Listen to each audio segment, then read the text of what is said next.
Hey everyone, we're at Haven Village in East Tennessee, home of the Haven Earth Trade School, and we're here with one of our amazing faculty, Shawn from My Homestead, and he's helped to put in our solar and our yurt village and our vermicomposting system. So we've got like our tiny hemp home completely off-grid, but he's also a wealth of information, and we've just put in our new pond, as you can see, and it's looking kind of green. So I was like, Shawn, what can we do to get some movement in here to get this water in a healthy state? So I was like, is there any kind of solar pump or anything like that? Right, absolutely. So we can very easily add a very small solar pump to this. We'll build a little filter box for that pump to live in, and there'll be a little mesh around that and some gravel inside. And so what happens is that, you know, we've got runoff into the pond. It's designed right, because this is coming from our barn. We have a massive rain catchment system. We put in the tanks over there, but it's running past the barn, which is up there, past all of our sets of solar panels. We're gonna put the rocks in here, and then River wants, you know, we'll grade it down, so this will be sort of the swimming hole area, putting in these big blocks that will turn into sort of a waterfall. But until then, it's pretty stagnant. We're coming to the season where we can do our aquatic plants. As we get more sunlight and we get nutrient that's washing down from the rest of the property, we're going to get algae. It's just going to happen, right? So what we want to do is we want to clarify this water. We want to turn the nutrients that the algae is using for its growth into fertilizer that we can use for plants that'll be planted around the outside edge of the pond. And so we can do multiple layers of plants. The plants will help to kind of catch, the roots will catch the clay, dirt the sediment, because there's a lot of clay here. Down, right? And it'll also help stabilize the edges. So right here, you can see we've got some erosion from the water coming down. Yep. And so all of this soil level here, right, that was right there, is now in the pond. So putting that those plants around the edge of the pond will slow that down, and the roots will actually help to capture what's in there already, and it will build soil on its own. The pump will go through a filter box, and the filter box will have nitrifying bacteria in it, and they will take the nutrient that's coming down and turn that into nutrients that the plants can make. And so those two functions together will start to clarify that water. Now there's other natural things that you can do. An easy one that a lot of people do is they'll put barley hay or barley pellets into their pond. As the barley, it reacts with the water and the oxygen and starts to decompose, it actually helps to clarify the water, and it helps to keep the algae down. And that's a natural method. So you can have fish and ducks and everything else in here and use that without putting a bunch of chemicals in. Like, this is not a swimming pool in your backyard. We're not going to dump a bunch of chlorine and clarifying stuff in there. All we're trying to do is we're trying to build a natural system that the pond is a part of, that the runoff from upstream of the pond is a part of, and we start building an ecosystem that's actually built around the pond itself.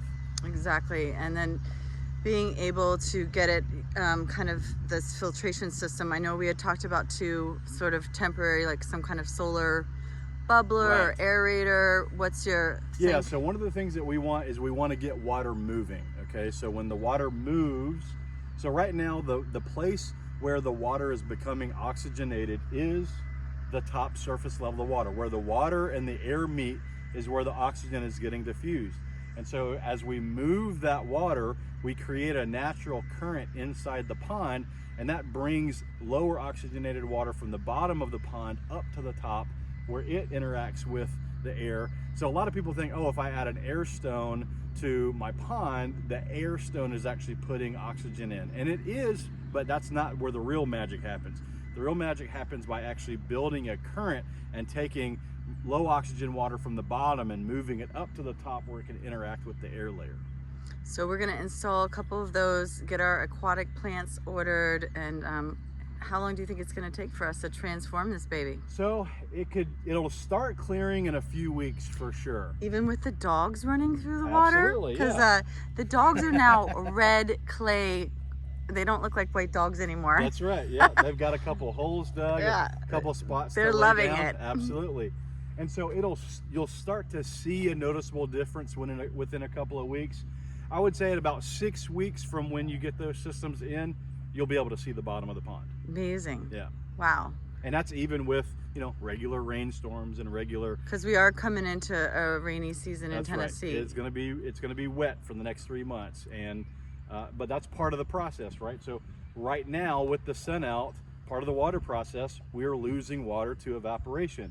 A couple days ago, you can see the edge of the water was up about maybe 6 inches with from that where last it is storm. now. Yeah, and we're getting rain today, so it'll come back up. So yeah, we've been a little stressed out about the rain levels. I know our excavator was super worried about the dam over there, and has been every time there's a storm, we have a lot of conversations and have trucks ready. Yeah, the next move will be building a spillway, so that if the water gets higher than we want, we can direct it. Well, we have that pipe, right? So that's going into the creek over there, and then we have another set of ponds. But you're thinking there's going to be another outlet. I think long term the plan is to build a spillway that kind of goes around the dam like that, and it'll feed over to the same area. Okay. But essentially, if you're getting so much rain, and there's been storms in Tennessee. That, like, literally we filled this pond. They dug it in the fall, and I think it was filled in a couple rainstorms. It was crazy. There have been storms in Tennessee where we've gotten 7 inches of rain in an hour. What? Okay. And so when you get this system, for most rainstorms, it's just going to fill up and then it'll evaporate. Maybe it gets to the pipe and overflows a little bit. But if we have 7 inches of rain and we've got all this property up here, it doesn't all drain here, but a lot of it drains to this area. A lot of it does, which is the reason we put a pond in, because people were like, well, you know, you have water on the property. Why do we want to put another pond?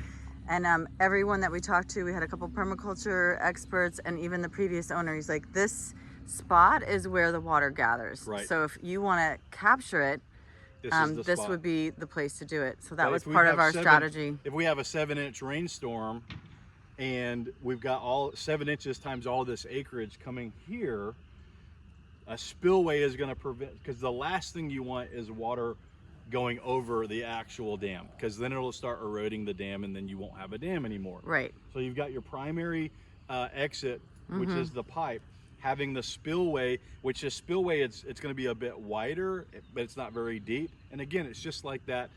There's our belt. The spillway is a suspender so that we don't lose the dam. Yeah. I'm learning so much being here. So appreciate you being here. Every time you come, we've not only accomplished so much, but we learned so much, and really excited to have you coming up for our spring and summer open house in March, the end of March and June, and as well as our hemp builder training.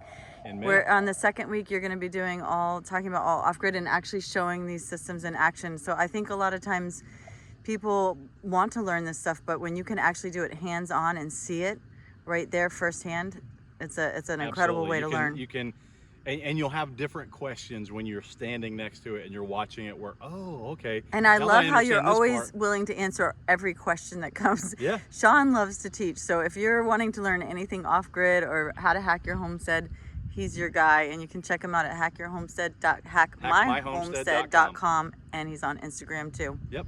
Oh, you're also on I'm on TikTok. Yeah, TikTok is where I do most of my content. Okay, some stuff I gotta get there. Post, but yeah, TikTok but I'm at Hack My Homestead on pretty much everything. Perfect. Thanks, Shawn. Yep.